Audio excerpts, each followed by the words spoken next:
ini hasil analisisnya. Hal-hal menarik apa yang muncul? Mengidentifikasi permasalahan, berdiskusi dengan elemen sekolah dan stakeholder, mengupayakan komunikasi efektif, memutuskan secara objektif dan adil. Jika dibandingkan dengan yang telah saya pelajari, kepala sekolah telah menerapkan beberapa hal yang merupakan paradigma prinsip itu kelakuan. Terus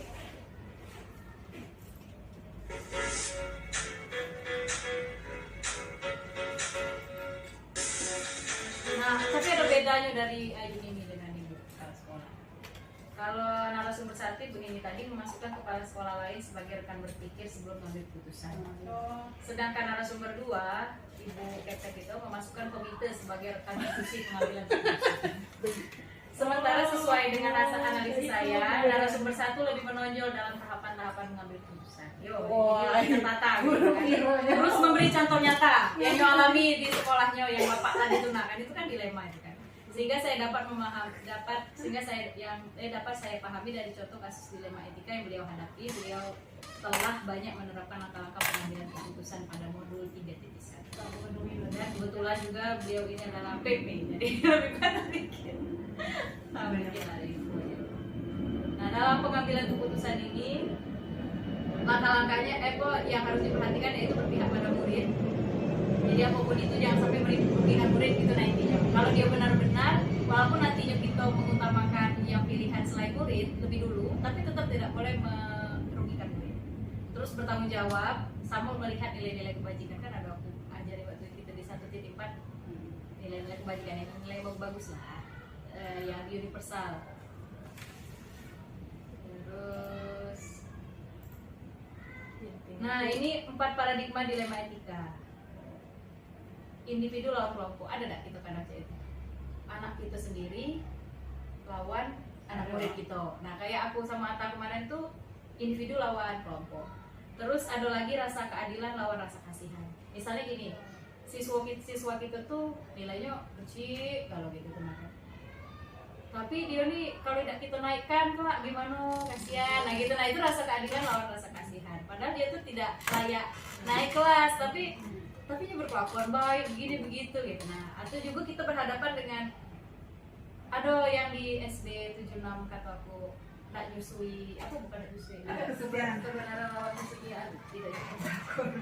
Contohnya misalnya pada situasi perang, tentara tertangkap terus harus memilih antara mengatakan yang sebenarnya dengan tetap nyimpan rahasia dia. Ada itu lagi kira-kira lah kebenaran ya. Tapi kalau kejadian yang nyatanya tuh di sekolah SD, bukan kalau yang itu tuh bingung aku teman-teman. Tapi kalau yang sekolah Pak Abdal tuh dulu, jadi dia tuh tidak meluluskan satu orang siswa dengan kriteria yang tidak dipenuhi lah, pokoknya gitu kan, tidak terpenuhi kriteria. Tapi institusinya tuh tidak mau seperti itu. Di sekolahnya tidak mau seperti itu. Karena malu kalau ada yang ditinggalkan satu pun. Setiaannya apa kesetiaan terhadap institusi tersebut kan, pikirkan nama baik lah, apalah. Kalau itu lah satu orang tidak lulus, yang lain lulus galau gitu. Sementara kebenarannya memang anak itu tidak layak kan, gitu. Itu juga jadi benar lawan benar kan. Karena truth PS loyalty, itu kesetiaan dan kebenaran. Kemarin kami angkat itu dan jadi kasus, ini contoh kasusnya. Nah, sekelompok aku kayak Bapak Abdal.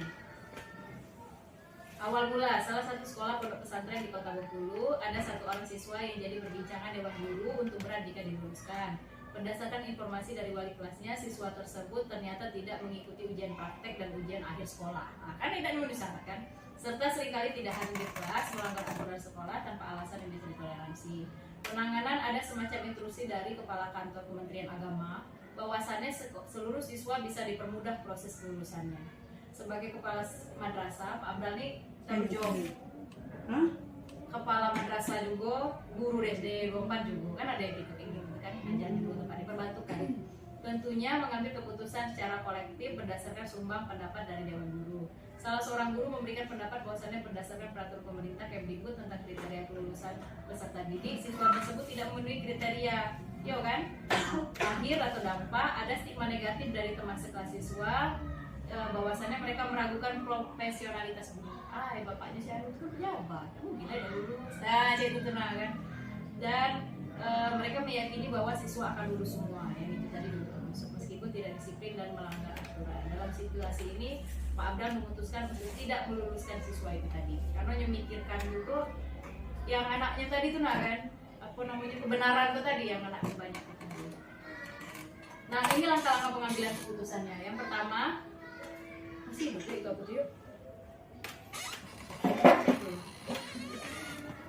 Jangan di nyala masih. Aduh, 1, 2, 3 bergerak menit detiknya kan? Iya. Ayo, lanjut. Masih. Ulang lagi. Ayo, selesai. Lanjut. Yang pertama, kita harus menganalisis nilai-nilai yang saling bertentangan. Apa melanggar disiplin? Kan bertentangan anak itu. Tidak bertanggung jawab, rasa hormat, keadilan. Siapa yang terlibat? Guru, siswa, orang tua, Kementerian Agama. Fakta-fakta yang relevan dengan situasi ini, siswa tidak ujian sekolah tanpa alasan yang bisa ditoleransi. Tidak memenuhi kriteria kelulusan yang ditetapkan oleh Kementerian Pendidikan, tidak ikut ujian dan berperilaku kurang baik. Adanya intervensi dari Kemenang, ditekan guru di situ. Dipertaruhkannya profesionalitas dalam pengambilan keputusan terhadap sekolah. Pengujian kebenaran, nah ini langkah-langkah yang harus dilakukan dalam mengambil keputusan. Benar atau salah. Uji legal, tidak ada aspek pelanggaran hukum dalam pengambilan keputusan. Pak Abdal tadi sudah memilih untuk tidak meluluskan anak dan tidak akan dipenjara dia dengan tidak meluluskan anak. Jadi itu uji legal ini berkaitan dengan hukum. Kalau misalnya uji legal ini sudah dilanggar, berarti itu kesampingkan. Nah, termasuk yang bujukan moral tadi. Misalnya kayak Endana Bos tadi kan, adanya pelanggaran hukum kalau kita mengambil alih itu, nah itu jadi masalah. Terus uji regulasi atau standar profesional sudah sesuai dengan aturan kelulusan ya. Jadi dengan mengambil tidak lulus tadi kan sesuai dengan aturan kelulusan. Terus uji intuisi, keputusan yang diambil perlu mempertimbangkan perasaan atau intuisi terhadap kemungkinan munculnya kecurigaan. Yo, dengan dia tidak meluluskan itu menutup kecurigaan orang-orang tadi tentang profesionalitas sekolah tersebut dan guru, terutamanya kepala sekolah ya. Kemudian uji publikasi, kalaupun kelak dimunculkan di dalam media, uji publikasi kan termasuk dalam media ya. Tidak masalah kayak bapak itu, tidak aja bikin malu, biarlah tidak lulus. Kalau kan orang dia juga bisa jawab tidak lulus karena ini gitu nah, jadi dia tidak perlu malu. Uji panutan atau idola, rekan kepala sekolah yang lain sekiranya akan mengambil keputusan sama. Nah, itu yang aku kece, ngapain Bu ini lebih menonjol karena di dalam ujian pengambil keputusan pun juga harus ada uji panutan atau idola. Itu kita cari yang di atas kita atau selevel kita. Di atas dengan selevel kita siapa kali tidak kepala dinas? Rekan-rekan kita sesama kepala sekolah. Kalau kita mimpin dari kepala sekolah, ya pengawas ya, bukan ke komite itu saudara. Jadi nyokol nanya ke kawan yang sesama nilai itu. Kemudian pengujian paradigma benar lawan salah. Nyokol individu lawan kelompok juga benar, tapi satu lagi yang benar kebenaran lawan kesetiaan tadi kayak Ibu Iren kami. Individu lawan kelompoknya apa? Individunya bapak kepsek DWA sekolah kan dengan Kemenak lawannya tuh kayak gitu benar kan. Kemudian melakukan prinsip resolusi berpikir berbasis peraturan. Nah, aturannya kalau tidak ikut ujian jangan luluskan. Iya, itu. Yo. Nah, tapi ada lagi yang langkah sebaiknya dalam keputusan benar dan benar adalah kita mengambil opsi trilema. Opsi trilema itu pilihan ketiga tengah-tengah di antara itu. Apa saja? Kalau di sini yang kami ambil, yang kami fokuskan ya, siswa tersebut boleh lulus, tapi harus melakukan pengabdian di sekolah sebagai bentuk konsekuensi atas ketidakdisiplinan selama ini. Karena nyokok sekolahnya berbasis pesantren, madrasah, dia juga ngabdi, entah 5 bulan, entah 3 bulan, untuk menebus yang dia tidak sekolah dan sebagainya tadi lulus, tapi dengan ini, dengan syarat gitu. Ya, kasus itu tadi. Iya, itu lagi gitu. Tapi itu tidak dilaksanakan, tetap dikeluarkan. Kami kepikiran opsi trilema ini kan setelah diskusi kelompok.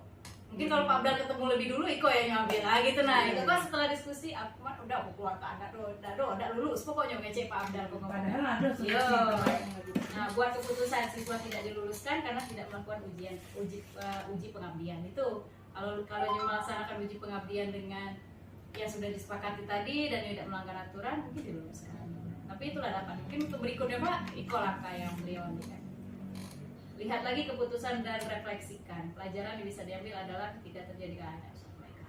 Jadi intinya kalau kita benar tuh paling tepat tuh ngambil trilema itu tadi. Sebenarnya itu ambil jalan tengah. Karena nggak mungkin kita milih satunya aja kan.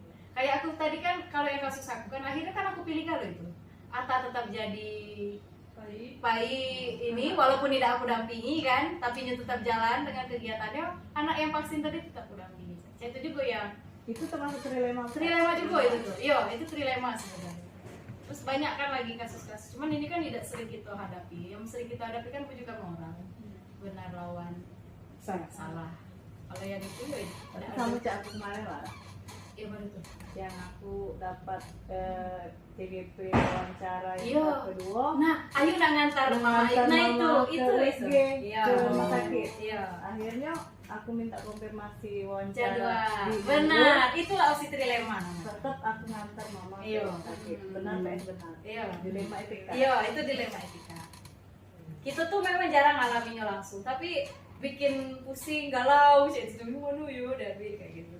Udah langsung sering. Iya. Berarti kita tuh di otak kita tuh disuruh belajar cak mano cara menganalisis masalah dan menyelesaikannya secara tepat. Betul, itulah. Kalau